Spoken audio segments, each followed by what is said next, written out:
Chapter 1, Finding My Voice. I wasn't able to speak until I was almost 4 years old. I didn't know this at the time, but apparently that's insane. Most kids start to speak by the age of 1.5 or 2. So speaking for the first time at the age of 4 is like having sex for the first time at the age of 75.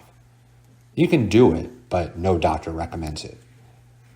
My parents claim they weren't too worried, but a 4-year-old who doesn't speak isn't normal. It's the opening of a horror movie. They said I could understand what people were telling me, but I couldn't respond verbally. I would point or grunt, but couldn't form any actual words. I was a shorter, less charming Mr. Bean. My mom finally admitted, we were a little worried, since every other child we knew was talking in full sentences, whereas the only 3 sounds you ever made were ma, ba, and da. But you made good eye contact with people, and you were exceptionally good at miming. Okay, now that is a horror movie.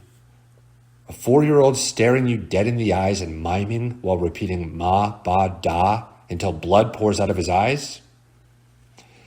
I have a vague memory from that age of feeling really frustrated, like I was trying to will the words to come out but couldn't do it.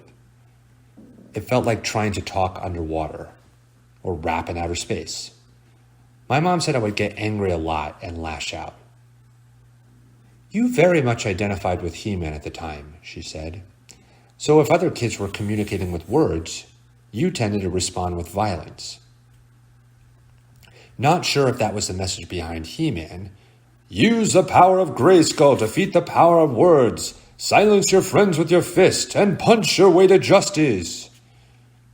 Other times I would get scared and not know how to express it.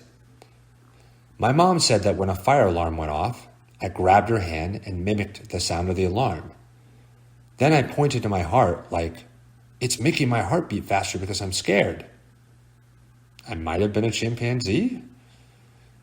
I told friends I couldn't speak until I was 4, and their usual response is, oh yeah, that makes sense. And I'm like, well, what the hell does that mean? And they say, I don't know. You just seem like someone who didn't speak until they were 4. And I say, oh yeah? Well, you look like someone who has sex with their cousin. And that ends the discussion pretty quick. But I kind of understand what they mean. To this day, I'm in my head a lot of the time. I create entire monologues and have full detailed conversations with friends entirely in my head. And then I get frustrated because that whole carefully constructed dialogue will never see the light of day. It just exists fully built in my brain like a ship in a bottle, and then it floats away before anyone can see it. It's like rapping, but in outer space. I still have a deep fear about speaking. Not public speaking, but regular speaking.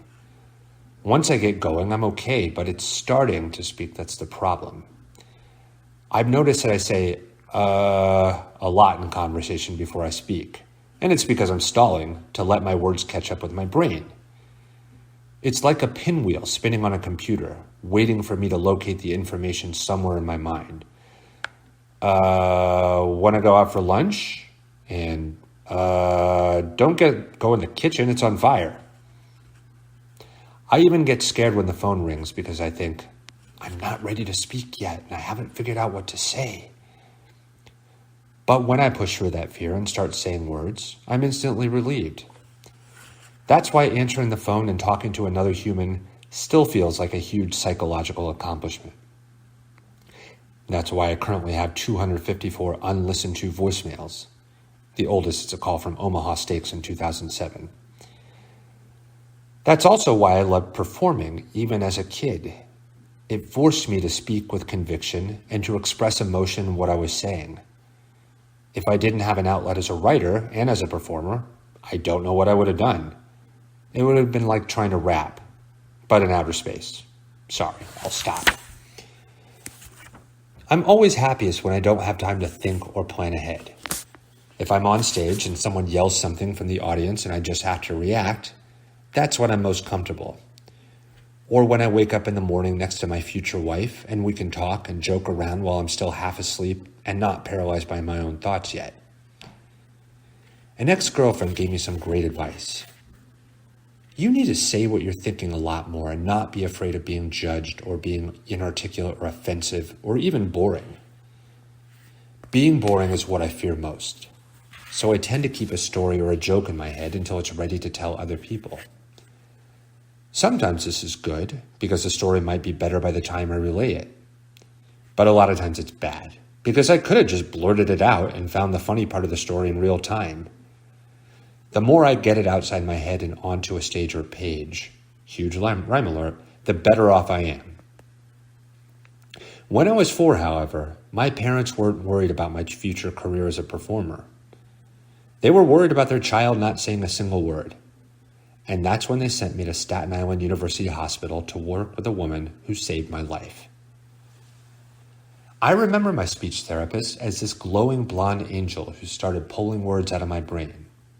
Like when Ursula steals Ariel's voice in The Little Mermaid, only she was putting the voice into me while doctors removed my vestigial fishtail. And even though she was from Staten Island, probably had a thick Green Book-style accent, in my memory, she sounds like the fairy godmother in Cinderella. Come on now, Colin, enunciate. Let the magic of words transport you. Instead of what she really said. Repeat after me. My ex-husband is trash. If I catch him with another Perkins waitress, I'm getting Uncle Lou to break his thumbs. I asked my mom recently if my speech therapist was actually blonde, and she said, "Oh yes, she was striking. What a beautiful woman. I'll never forget her." "Oh, great," I said. "What was her name?" "I have no idea."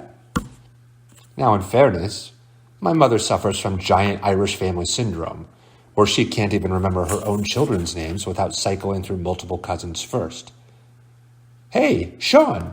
Patrick. Colin." It could be worse. She often gets to the dog's name before my brother Casey. I've tried many ways to track down my speech therapist because I wanted to thank her. But clearly my mother is no help. "Was it Brenda?" she said. "I know it started with a letter." And according to my dad, my medical records before the age of 15 have, quote unquote, disappeared. Either my parents misplaced them or they're really covering up a much darker secret. So if you're reading this and you were a speech therapist at Staten Island University Hospital around 1986, please know I am eternally grateful to you for giving me the power of speech. It was so much more effective than the power of Grayskull. I don't remember any of the exercises we did together. I just remember feeling that anger and frustration slowly fade away. I remember not being scared anymore. And I remember how happy I felt when I can finally express myself. I didn't have to punch my way to justice anymore. I'm still learning how to speak and not be afraid of what comes out. But you taught me that once I get going, it will be okay. Now, whenever my mom meets a new mother whose child is having difficulty speaking, she says, "Don't worry. My son was a very slow talker, and now he makes a living from it." "Oh, which son?" "Well, Dylan. Billy. Wait, no, Colin. Whichever one does the news."